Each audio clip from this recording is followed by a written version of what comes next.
सावरकर माने तेज, सावरकर माने त्याग, सावरकर माने तप, सावरकर माने तत्व, सावरकर माने तर्क, सावरकर माने तारुण्य, सावरकर माने तीर, सावरकर माने तलवार।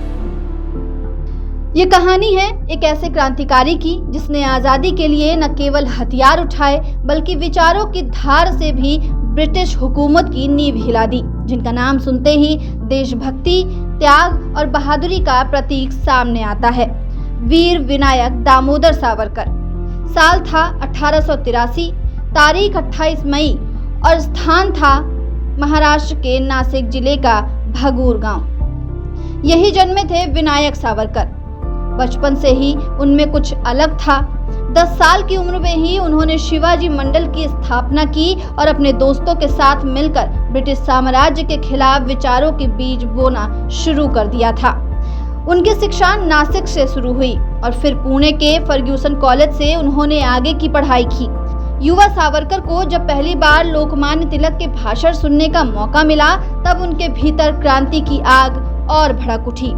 1905 का बंगला विभाजन हो या ब्रिटिशों की अत्याचारपूर्ण नीतियां, हर अन्याय के खिलाफ सावरकर की कलम चलती रही और आवाज बुलंद होती रही। वो सिर्फ विचारक नहीं थे, एक कुशल लेखक भी थे। उनकी लिखी हुई किताब 1857 का स्वतंत्रता संग्राम ने ब्रिटिश शासन को झकझोर दिया। इस पुस्तक में उन्होंने 1857 की क्रांति को पहला स्वतंत्रता संग्राम कहा, जबकि ब्रिटिश इसे गद्दार कहते थे। ये किताब भारत में प्रतिबंधित कर दी गई, लेकिन इसके विचार यूरोप तक फैल चुके थे। 1906 में वो कानून की पढ़ाई के लिए इंग्लैंड गए। वहीं पर उन्होंने इंडिया हाउस में कई भारतीय छात्रों को संगठित किया और फ्री इंडिया सोसाइटी की स्थापना की। उनके साथी थे श्यामजी कृष्ण वर्मा, मदन लाल धींगरा और लाला हृदयाल जैसे तमाम क्रांतिकारी। लंदन में रहकर उन्होंने हथियारों की तस्करी तक की योजना बनाई और विदेशी जमीन पर बैठकर भारतीय क्रांति की बुनियाद रखी। लेकिन अंग्रेज सरकार ने सावरकर को जल्द ही अपना सबसे बड़ा दुश्मन मान लिया। 1909 में उन पर भारत में क्रांति भड़काने और हथियार सप्लाई करने का आरोप लगा। उन्हें गिरफ्तार कर भारत लाया गया, लेकिन मार्सेई बंदरगाह पर उन्होंने एक साहसी प्रयास में समुद्र में छलांग लगाकर भागने की कोशिश की। हालांकि पकड़े गए और 2 जन्मकाल की सजा सुनाकर अंडमान की कुख्यात सेलुलर जेल काला पानी भेज दिया गया। काला पानी की यातनाओं की कल्पना भी रूह कपा देती है। बेड़ियों में जकड़े वीर सावरकर को नारियल का तेल निकालने वाले कोल्हू में जोता गया। उनके हाथों की खाल तक उतर गई, लेकिन उनके विचार और इरादे कभी नहीं डगमगाए। जेल में उन्होंने लिखना जारी रखा।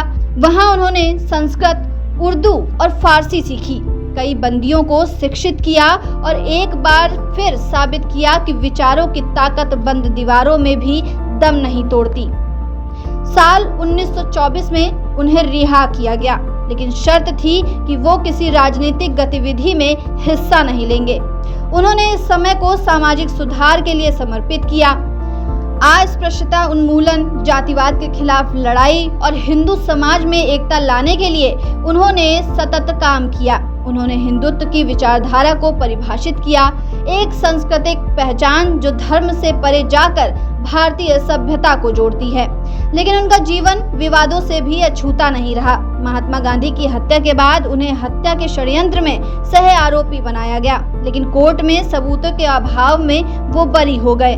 फिर भी इस घटना के बाद उनकी छवि पर गहरे सवाल उठे। सावरकर एक प्रखर राष्ट्रवादी थे, लेकिन वो अहिंसा के मार्ग से नहीं बल्कि क्रांति और प्रतिकार के मार्ग से स्वतंत्रता चाहते थे। उनका मानना था कि अगर अत्याचार से मुक्ति चाहिए तो सिर्फ प्रार्थनाओं से नहीं, प्रतिरोध से मिलेगी।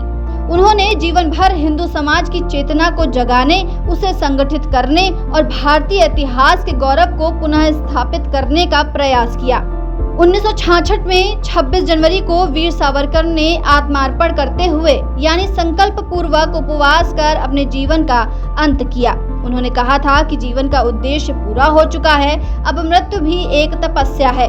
और इस प्रकार इतिहास का ये महान योद्धा, विचारक और क्रांतिकारी हमारे बीच से विदा हो गया। आज वीर सावरकर को लेकर मतभेद हो सकते हैं, लेकिन उनके योगदान को भुलाया नहीं जा सकता। वो एक ऐसा नाम है जो जेल की काल कोठरी में भी विचारों की मशाल जलाता रहा। एक ऐसा व्यक्तित्व जो ना मिटा ना झुका, बल्कि हर युग के भारतवासियों को ये सिखा गया कि देश प्रेम सिर्फ भावना नहीं, एक जीवन संकल्प है।